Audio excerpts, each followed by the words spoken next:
Welcome to Adda 24/7 regulatory bodies and SO channel. This is Neelam Gehlot, your reasoning mentor. जी हाँ, एक vacancy update के साथ मैं आपके सामने हूँ। एग्जाम पैटर्न भी हम डिस्कस करेंगे, एलिजिबिलिटी क्राइटेरिया भी डिस्कस करेंगे।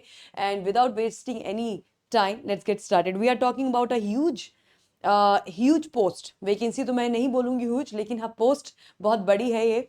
We are talking about IFS, right. आप सभी लोग जानते होंगे ये एक बहुत ही बड़ा एक ऑर्गेनाइजेशन है। क्या है ये इफ्स? इसका ग्रेड ए यानी कि असिस्टेंट मैनेजर पोस्ट के लिए इसमें जो है फॉर्म निकलता है, और इसका आज शॉर्ट नोटिस रिलीज हुआ है। सो व्हाट इज इफ्स, पहले तो इसके बारे में बात कर लेते हैं। तो this is international financial services centres authority. अब ये क्या करता है? तो ये जो है ये स्टैब्लिश किया गया था आपका। This was establish as a statutory body under the international financial services centre authority act 2019। तो ये एक स्टेटरी बॉडी है जिसको 2019 में इस पर्टिकुलर एक्ट के तहत बनाया गया। अच्छा, अभी करता क्या, इसका ऑब्जेक्टिव क्या है? तो इसका ऑब्जेक्टिव है, द मेन रोल और objective of the IFS is to develop a strong global connect and focus on the needs of Indian economy, as well as to serve as an international financial platform for the entire region and the global economy as a whole. Now it somehow it develops and regulate the international financial services centers in the country. तो basically अगर हम इसको nutshell में समझे तो ये क्या करता है, इफ्स एक ऐसा ऑर्गेनाइजेशन है, एक इंटरनेशनल इंस्टीट्यूशन है एक तरीके से, जो हमारी कंट्री में डेवलप करता है और रेगुलेट करता है इंटरनेशनल फाइनेंसेस को। उसको डेवलप भी करता है कि उस सारी चीजें बहुत बेटर तरीके से एग्जीक्यूट हो सके, और उसको एक तरीके से रेगुलेट करता है, एक रेगुलेटरी बॉडी भी। इसीलिए ये एग्जामिनेशन जो है वो रेगुलेटरी बॉडीज के अंदर आता है। तो चलिए शुरू करते हैं इसकी बाकी जानकारी। आज इसका एक नोटिफिकेशन रिलीज हुआ which was a short notice, जिसमें आपको कुछ बहुत इंपॉर्टेंट चीजें बताई गई हैं कि ये जो है यहाँ पे आपको दिया गया है वैकेंसी नोटिस आपका आज ही रिलीज हुआ है 4 सितंबर जो कि है। देन इसमें आप ऑनलाइन एप्लीकेशन एंड पेमेंट कब तक कर सकेंगे, उसका क्या डेट है? तो ये 11 तारीख से, यानी कि क्योंकि इसका जो प्रॉपर नोटिफिकेशन है वो हमारा अभी अवेटेड है, और 11 तारीख से लेके 25 तारीख तक आप इसके फॉर्म को फिल कर सकेंगे। फेज 1 ऑनलाइन एग्जामिनेशन, जो डेट्स आपको ध्यान में रखने चाहिए, जो इंपॉर्टेंट डेट्स हैं, तो फेज 1 ऑनलाइन एग्जामिनेशन आपका 11 अक्टूबर को हो जाएगा। वेरी वेरी इंपॉर्टेंट, ठीक है। और उसके साथ साथ जो हमारा फेज 2 ऑनलाइन एग्जामिनेशन होगा वो होगा हमारा 15 नवंबर को। तो अक्टूबर से नवंबर ऑलमोस्ट पूरे एक महीने का टाइम आपको फेज 1 से फेज 2 में मिल रहा है। साथ ही साथ फेज 3 जो कि इंटरव्यू, उसके लिए अभी इन्होंने यहाँ पे कोई डेट डिसाइड नहीं की है, that will be intimated later on. तो आगे बढ़ते हैं। अब इसमें अगली चीज जो है, यहाँ पे 3 पोस्ट निकाले गए हैं। आपका ऑफिसर्स इन ग्रेड ए जो कि जर्नलिस्ट पोस्ट है, जिसके लिए ज्यादातर वैकेंसी ज्यादा होती है। फिर है आपका लीगल का, और फिर आपका आईटी का। ना सबसे ज्यादा वैकेंसी जैसा कि आप देख पा रहे हैं जनरल स्ट्रीम की, और जनरल स्ट्रीम के लिए अप्लाई करने के लिए आपको कोई स्पेशल स्ट्रीम से क्वालिफाइड नहीं होना जरूरी नहीं है। तो इसलिए कहीं ना कहीं जनरल स्ट्रीम में अप्लाई करने वाले लोगों की संख्या थोड़ी ज्यादा भी होती है। एलिजिबिलिटी क्राइटेरिया की बात जब करें तो 2 तरीके से देखा जाता है, एजुकेशन क्वालिफिकेशन, साथ ही साथ एज की हम बात करते हैं। तो एक बार जरा दोनों पे नजर मार लेते हैं। अगर मैं एज की बात करूं तो मैक्सिमम एज लिमिट जो है वो आपकी 30 साल है, यानी कि अगर आप 30 ईयर्स तक के हैं तो आप इस फॉर्म को फिल कर सकेंगे। और यहाँ पे specific age relaxations are available to the other category, यानी कि जो हमारी एससी एसटी ओबीसी और पीडब्ल्यूबीडी कैंडिडेट्स हैं, उनके जो नॉर्मल रिलैक्सेशंस होते हैं वो यहाँ पर भी आप लोगों को प्रोवाइड किए जाएंगे। यानी कि एससी एसटी का 5 साल, ओबीसी का 3 साल, पीडब्ल्यूबीडी का जो आपका 10 साल का रिलैक्सेशन है वो यहाँ पे दिया जाएगा। और मैं आगे बढ़ती हूँ। एजुकेशन क्वालिफिकेशन के बारे में अगर मैं बात करूँ तो यहाँ पे देखो, जनरल स्ट्रीम जो है हमारी तो जनरल स्ट्रीम का क्या यहाँ पे एलिजिबल है? Master's degree with specialisation in stats और इकोनॉमिक्स और कॉमर्स और बिजनेस एडमिनिस्ट्रेशन, जो कि फाइनेंस में मांगा गया, या फिर इकोनॉमेट्रिक्स आपने कर रखा हो। तो या तो आपने मास्टर डिग्री किया हुआ हो, यानी कि आपने अपनी ग्रेजुएशन के बाद पोस्ट ग्रेजुएशन डिग्री आपने ली है, और वो डिग्री आपने ली है या तो आपने स्टैट्स में किया है, इकोनॉमिक्स में किया है, या कॉमर्स या business administration, that too in finance, या फिर आपने इकोनॉमेट्रिक्स में किया है। अगर इनमें से कुछ नहीं है तो फिर दूसरा आपके पास एक ऑप्शन अवेलेबल है कि आपने अपनी बैचलर डिग्री, यानी कि आपने ग्रेजुएशन कर रखा है इन इंफॉर्मेशन टेक्नोलॉजी और कंप्यूटर साइंस, और मास्टर्स कर रखा है आपने अपना कंप्यूटर एप्लीकेशन में या फिर इंफॉर्मेशन टेक्नोलॉजी में, तो भी आप फिल कर सकते हैं जनरल स्ट्रीम से।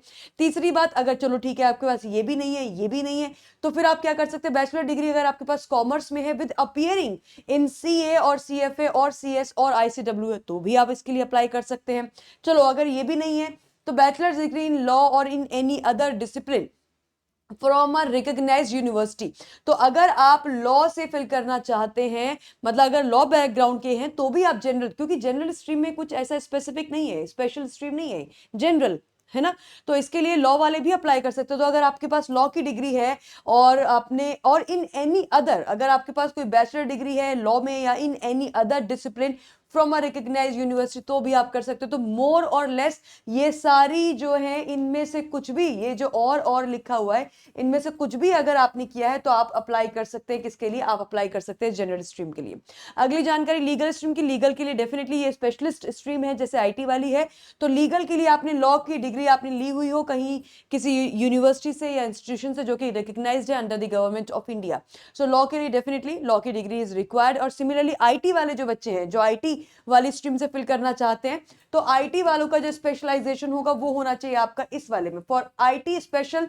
ये आपकी डिमांड, ये आपकी एजुकेशन क्वालिफिकेशन होनी चाहिए कि आपने अपनी जो है एजुकेशन कर रखी है आपके इंफॉर्मेशन टेक्नोलॉजी या फिर कंप्यूटर साइंस या फिर मास्टर इन कंप्यूटर एप्लीकेशन और इंफॉर्मेशन टेक्नोलॉजी में अगर आपने कर रखा है तो आप आईटी वाली स्ट्रीम से एलिजिबल होंगे। Now salary guys, it's a very handsome salary along with एक बहुत ही रेप्यूटेड आपकी एक डेजिग्नेशन होगी, पोस्ट होगी, और उस रेपुटेशन के साथ साथ आपकी एक handsome salary 1,43,000 will be the good salary that you will be receiving at the end of every month. तो that is the biggest motivation. Now coming to exam pattern, जिसके लिए आपका ये सेशन रखा गया। एग्जाम पैटर्न की बात करें तो देखो आपका जो एग्जाम है वो दो तरीके से होगा, फेज 1 होगा, फेज 2 होगा, और आपका फिर फाइनली इंटरव्यू होगा।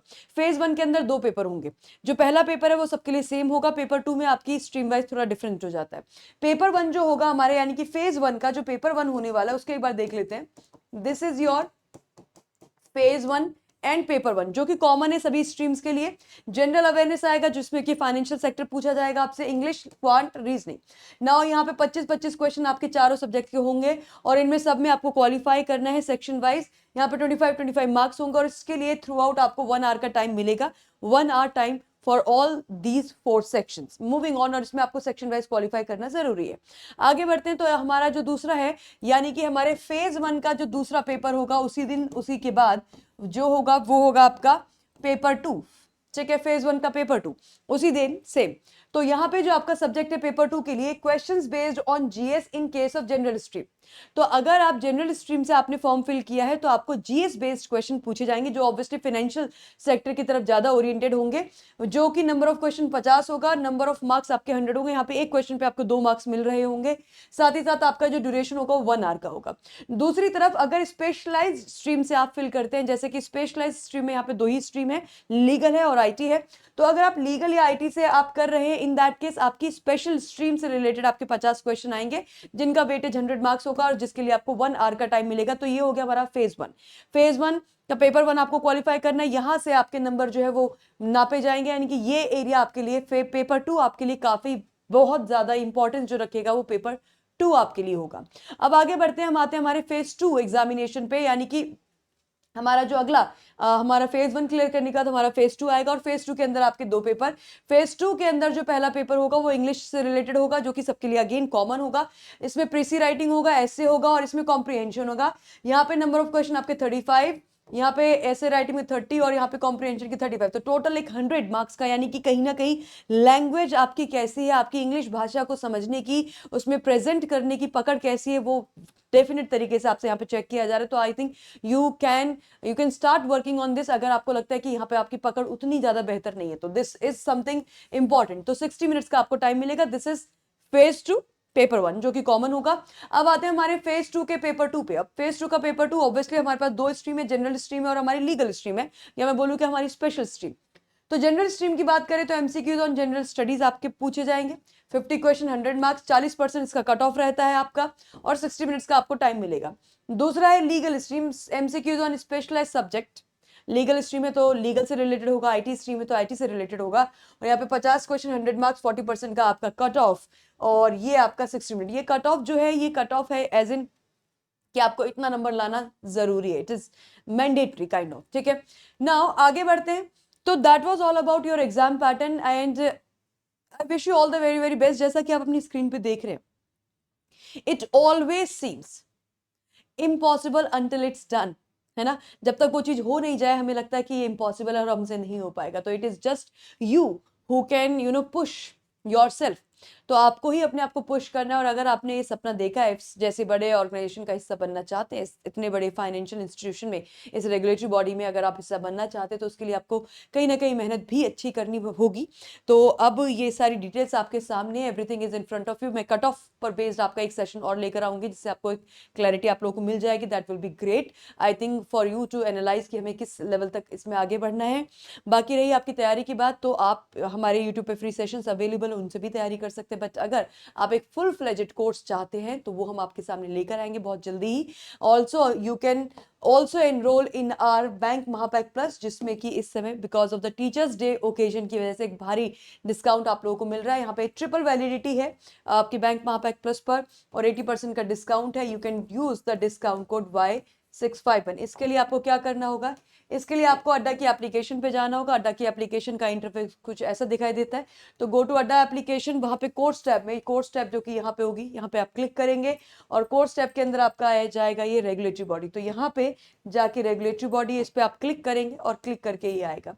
तो यहाँ पे आपके पास इफ्स का जो बैच है वो भी आपको दिख जाएगा, जैसे कि आपको यहाँ पे इसका असिस्टेंट मैनेजर का बैच दिखाई दे रहा है। आप इसमें एनरोल कर सकते हैं, या फिर आप सीधे सीधे बैंक महापैक प्लस में एनरोल कर सकते हैं, जिसके अंदर आपको इफ्स के बैच के साथ साथ बाकी और भी रेगुलेटरी बॉडी एग्जाम्स, जैसे कि आपका है आरबीआई, जैसे कि आपका है नबार्ड, जैसे कि आपका है इरडाई। अगर आप रेगुलेटरी बॉडीज में ही अपना करियर बनाने का सोचते हैं, तो फिर बाकी सभी रेगुलेटरी बॉडी के एग्जाम्स आपको इस महापैक के अंदर मिल सकेंगे। और आप ऐसा भी कर सकते हैं कि आप रेगुलेटरी, केवल अगर रेगुलेटरी बॉडीज एग्जाम को टारगेट करते हैं तो रेगुलेटरी महापैक ले सकते हैं, और अगर आप पीओ एसओ इस तरह के एग्जाम्स को भी टारगेट करते हैं तो बैंक महापैक प्लस ले सकते हैं। और you can go with the IFSCA assistant manager course, आप इसको भी देख सकते हैं। तो ये that will be completely your wish, and exam dates आपके सामने, सब कुछ आपके सामने। I think if you have dreamed of this, you must and you should start preparing. All the very best guys, and one last thing is that this is the discount code. इस code को लगा लीजिएगा so that आपको maximum benefit आप उठा सके। So with that, all the very best.